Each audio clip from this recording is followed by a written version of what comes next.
Let's go, it's the Whitey Show. Whitey Show. Whitey Show. Whitey Show. Whitey Show. Which one, old man, that ain't got time to shake your head?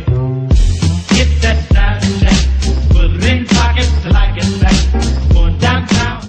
Yesterday I was given a beautiful little code for the game Child of Light, and I was pretty excited for this game. Child of Light tells the tale of Aurora, a little girl trapped in a dreamlike world.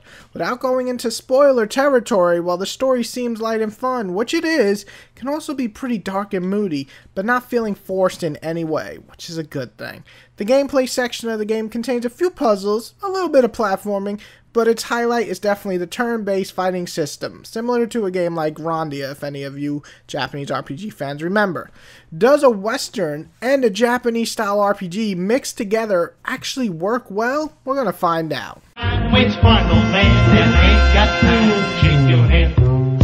Get that side check, put it in pockets till I get back. Going downtown.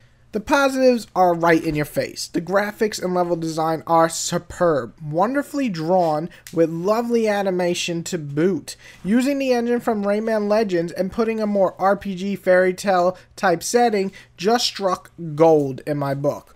When it comes to look and detail, this game does nothing but amaze. The gameplay takes a lot from Grandia, but it's very good. A bar meter is presented on the bottom of the screen to let you know who will attack next, also your friends and foes. So, timing your attack well, also interrupting foes by hitting them in the mid-cast will offer enough strategic combat never to get bored, on top of having, of course, elements. On top of that, there's this little blue ball of love who kind of follows you everywhere in the story, and he can blind enemies and giving you a huge advantage. He seems to be taking a shit when he blinds enemies, and I can go on, but we're just gonna, let's just stop talking there. The progression is well paced and never boring. Gaining levels at a good speed on top of mixing up a lot of different moves with party members all works well. I also really enjoyed the fact that each magic skill felt important, something you just don't see in a lot of other RPGs. Now the bad. I only have two faults that really pop into my head. While the story is hardly bad, actually it's pretty good, it seems pretty light throughout a lot of major parts where they could have actually got us attached. While I like Aurora and her company, I never felt connected to them, and I want to feel connected in an RPG, and that's just a big no-no when it doesn't work out that way. I also felt that was far too easy, even on hard mode. While some bosses made me think, the game felt a bit grindy at moments because you were actually never in danger of actually dying, with the exception of certain bosses. So I felt this was a flaw, and maybe next time they can make harder enemies or at least a harder difficulty than just hard mode. Which one, old man, that ain't got time to shake your head? Get that side check, put it in pockets till I get back. Going downtown. I really enjoy Child of Light. You have to understand that my negatives are small but noticeable, but don't let that distract you from a well-made, fun-as-hell game.